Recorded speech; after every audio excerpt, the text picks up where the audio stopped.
history with Nightmare on Elm Street starts really right around 2009 because I was not a horror fanatic my entire life, much less a Nightmare on Elm Street fanatic like I am now. In 2009, I remember watching Rob Zombie's Halloween with buddies. It wasn't a thing of like, oh my god, I've got to see this, it's Halloween. It was just a fun thing. And I had a good time. Now, this is before I really even saw the Halloween movies, much less. So I remember my mom used to work right next to a Blockbuster, and I asked her, Mom, can you stop by Blockbuster on the way home and can you pick me up a Nightmare on Elm Street? I really would like to see that movie. She said, yeah, that's fine. And I remember it was almost poetic because it was the perfect way for me to fall in love with this franchise. She comes home and she says, son, unfortunately, somebody had the first movie rented, but they had part 2. Maybe you could just, if you don't mind. I said, well, I mean, you went out of your way. I may as well watch Nightmare on Elm Street Part 2. So I remember getting Nightmare on Elm Street Part 2 that night. This was around October 2009, senior year in high school. And I remember watching it, and I could not sleep. I remember watching that scene where Freddy bursted out of Jesse, and I was absolutely terrified. Now, this is I'm a kid at the time that really hasn't been exposed to much classic horror or just really intense horror like that, because looking back at Nightmare on Elm Street Part 2 was pretty intense, even for a casual horror fan like I was, or just a regular kid, not even casual. But I was so hooked. I remember I probably watched it 3 or 4 times before telling my mom to take it back to Blockbuster.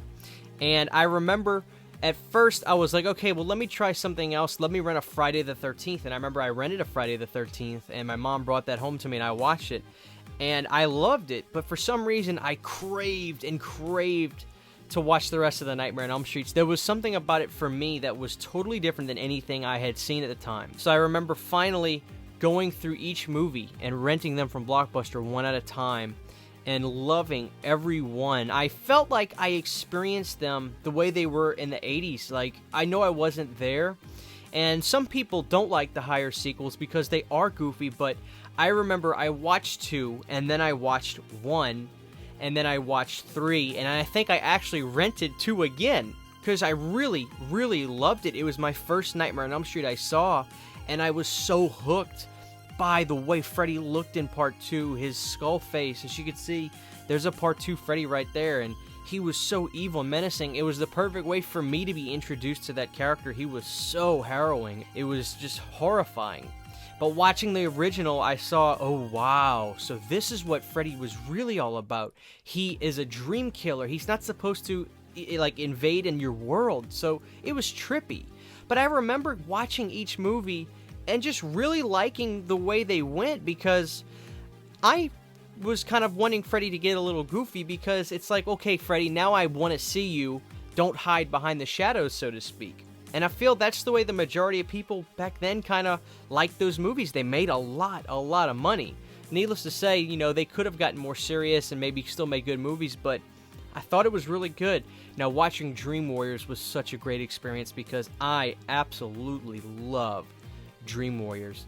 And another gift that Dream Warriors gave me was, by the time I was really watching these movies, now it's about 2010 and 11, I started listening to a lot of 80s music, and I was listening to bands that my dad would listen to, but also like 80s Kiss and things like that. And I'll never forget, on one of the DVD versions, when Patricia Arquette's character pushes play on the cassette in the beginning, and that Into the Fire by Dokken hits, it blew me away. I was like, wow, that is awesome.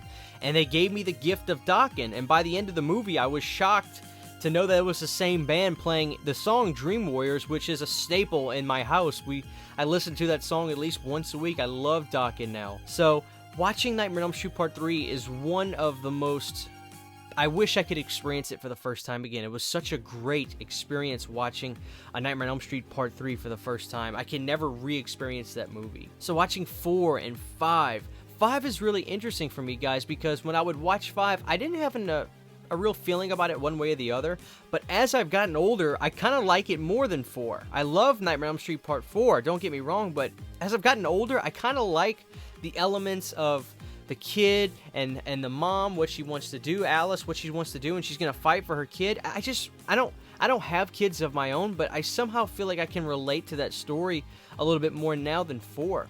And 5 has this really cool gift of a great soundtrack that I own on vinyl now and cassette. I just get it any way I can. That's another thing about these movies, with the Nightmare on Elm Street movies, is they provided me with peripheral elements that have become part of my life. I mean, there are moments where I learned about songs like Can't Take the Hurt from Mammoth that wasn't even in the movie, but it's on the soundtrack. And then Dokken being the biggest one, songs by Wasp, and even hip-hop artists that I learned about from Freddy and the movies because of the soundtracks. Freddy was pretty pop culture at the time, or not pretty, he was pop culture, because when you go back and look at the box office tickets for a lot of these slashers, Freddy, he destroyed them. I mean, Freddy was making so much money at the box office back then, it wasn't even funny. I would love watching Halloween movies. I would love watching Friday the 13th movies. And I would almost try to hold off from watching Nightmare movies because I didn't want them to ever be spoiled for me. I just really loved watching and experiencing the Nightmare movies so much because they have that tangible it factor for me. Like when I watch them, there's something extra. And maybe it's Robert, maybe it's the soundtrack, maybe it's all the great characters that you see in the franchise, but there's something extra about that franchise that makes it my absolutely favorite horror movie franchise ever. But I always felt Jackie Earle Haley didn't get a fair shake. I think he needed a better script. I think he needed a better movie to be able to portray the character because I thought he was pretty good. So 2019 now, I find myself wanting to talk about a franchise that I've talked about on numerous occasions, and to see where I still stand with all these movies. And is it my favorite franchise still to this day? I know I've been talking about Friday the 13th a lot. I don't talk about Halloween a whole lot, but where do I stand? Well, I still love this franchise more than anything. It's still my favorite franchise. I'm always trying to find anything I can Nightmare on Elm Street related. Whenever I go to a t-shirt place and they have the 3 shirts, a Halloween, a Nightmare on Elm Street, and a Friday the 13th, the Nightmare on Elm Street is always the first shirt I grab. It's not a question. I always love finding Nightmare on Elm Street merchandise. I love the fact that Freddy is just as big as Jason in the sense that whenever you go to a store for Halloween, you'll always see either something Nightmare on Elm Street or Friday the 13th, which is odd because you would figure Michael Myers Halloween would be the king of Halloween in that one sense, but you don't really see him a whole lot in the stores, and you go to a Walgreens, you won't see Michael Myers masks as often as you'll see a Freddy Claw or a Jason mask. So to me, it's always great that, Nightmare on Elm Street is as popular as it is because I just want to get my hands on as much stuff as I possibly can with the franchise. There's a lot of movies that have come into my life over the years that I have really fallen in love with. Movies like Bad Moon or movies like Puppet Master or what have you, but there's no experience I can recall like watching Nightmare on Elm Street Part 2, which was my first nightmare for the first time. I remember how scared I was. I remember how intense it was. I can remember just sitting up in my bed, watching it at night, watching Freddy burst out of Jesse. It was such an experience. And it's so nostalgic for me every time I sit back and watch that scene because it takes me back to that first time watching it, being mesmerized by the performance of Robert Englund as Freddy in that movie. It's amazing. All these years later, Nightmare on Elm Street is still my favorite franchise, and it probably always will be.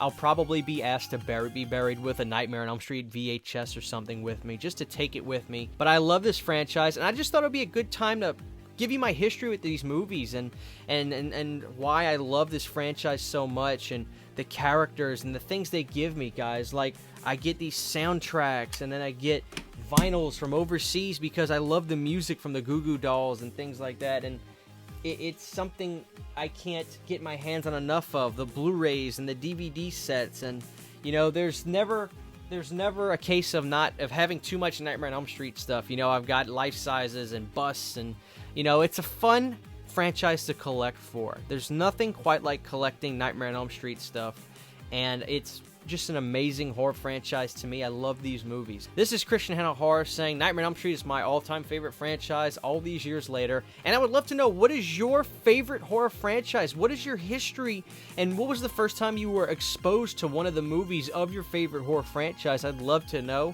So thank you for watching this video. This is Christian Hanna Horror, and don't fall asleep.